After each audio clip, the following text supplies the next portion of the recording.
So 2 weeks ago, like, for people that are new with my classes, like each week, Pete and I will continue where we left off, with the concept trying to be that we want to show how to transition, and then you can go on YouTube and go back and say, okay, how did we get here from the position we were in last week? And then you can kind of connect the dots yourself, okay? So 2 weeks ago, we were in, Pete's in my guard, we were talking about sleeps, okay? And my kind of system was like, there's three kind of angled system where if Pete's obviously posture up, that's when I'm thinking about grabbing tricep and over hip bumps. If he's kind of 45, I'm kind of thinking about like kind of knee shield sweep, scissors or shotguns. And if he's flat, I can kind of get this twist around and think about kind of like flower sweeps that way. Okay? So what we're going to do today is pretend like I say you come down, I get the sweep, but then for whatever reason, he can chain up half guard. Okay? So we're working up this a little bit. Swing as well. Okay. So this is half guard. Okay, Pete, do you want to explain your position from bottom? Just a strong, not really sure, just straight half guard. Straight up. So for me, ideally, this is technically half guard. However, if you're on the bottom, try and avoid this situation. Avoid your back on the mat at all costs. It's different with closed guard because when I'm here, I don't have control of this hip. So for me, I want to be turning and getting as much on my side as I possibly can, so without hitting the hip. And without going to an issue, we'll deal with that later. And essentially my feet, I'm not like this.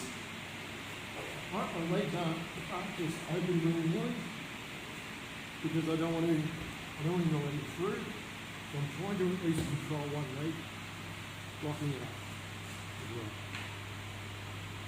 Cool. Yep.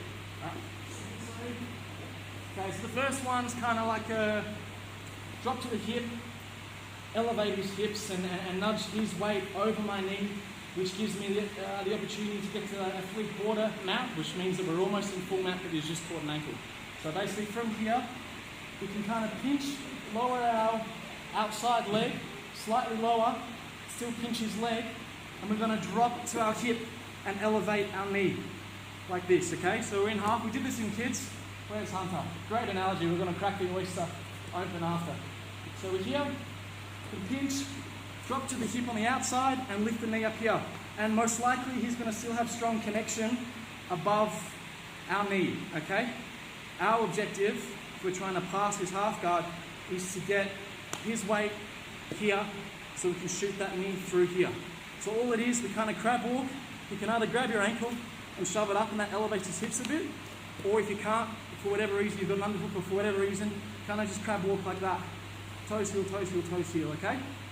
Next step. Once we're here, the heel's really close to his backside and his hips are raised. We're not going to push like this. That little hook creates all kinds of issues and potentially there's a risk of Kimura. So we want to keep tight and we're going to be pushing kind of our forearm and our elbow, okay? So it's kind of just, it's quite easy because his hips are off the ground to just kind of shimmy and to get that break. And then that's when we shoot the knee through to the floor like this. And this is the 3/4 mount or quarter guard, okay? So from the start, Pete's got me in half.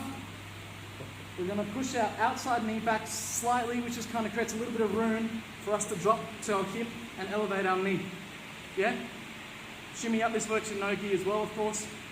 Yeah, shimmy it up to our heel is close to his belt, his hips are elevated, and now we're going to push with our elbow and our forearm, and then in one kind of clean motion, it's like a pop, and the knee comes through, and you push through to here. Okay? The last little step I like to do, if you can't get this out for whatever reason, as long as you're balanced and you've got open posts either side, we can crack the oyster open, which we did in kids class. Just throw this ankle over, try and get inside the knee, open, and then consolidate mount. Cool. Okay, one more time. A bit faster.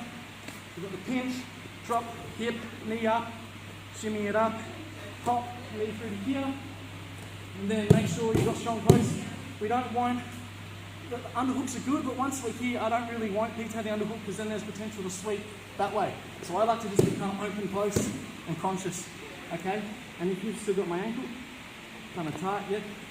Just when we kind of post here, lean over, get the knee, crack the oyster open, and get into net.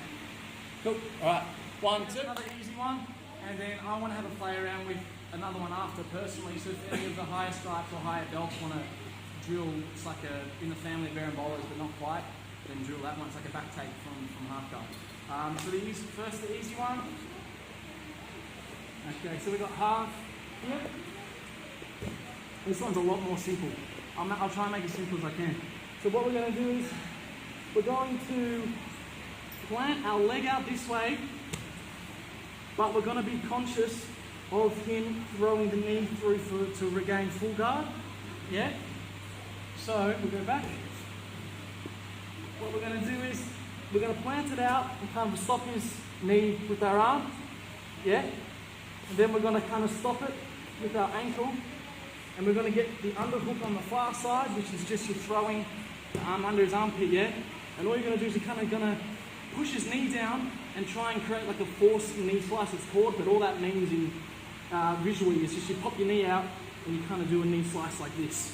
And we end up, you can either get like a modified Kessa or just straight into side control. Okay, so half guard. Like to plan out, make sure the knee doesn't come through. Kind of transition here, hit the underhook. You can kind of just pop it out and slide through. Okay, that should be a bit more simple. For the higher belts, something I want to work on as well. We get to a position where we ended where we were. So you're going to face this way, sorry. You've got like 3/4. There. This one's the back take. If this is too much, don't worry about it. It's all good. I kind of just figure four with the legs. We're going to throw this arm under his back.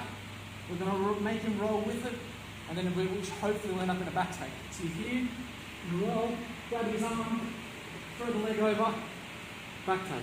Okay, do that one more time. If that's too much, don't worry about that. So the easy one. Okay, easy one. Step out, block the knee, underhook the far side. Try and get your heel on his inside.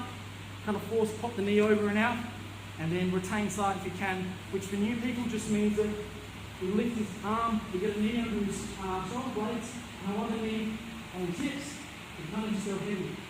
Eat like melted cheese. Like some melted cheese. And then one more time for the higher ups or the adventurous ones. We've got 3/4 and the body's facing this way. And make sure this hand's not worrying. Sync up our own kind of 3/4 with our legs. Yeah. Grab an arm if you can, throw the hook in, and back take. Grab the bow and arrows, whatever you want. Looks fun. If you get the first one, white belts, and you want to try that one, I'll come around to your group, or Pete can come around as well. Or everyone else that's got a colour belt can come watch. Right, 1, 2.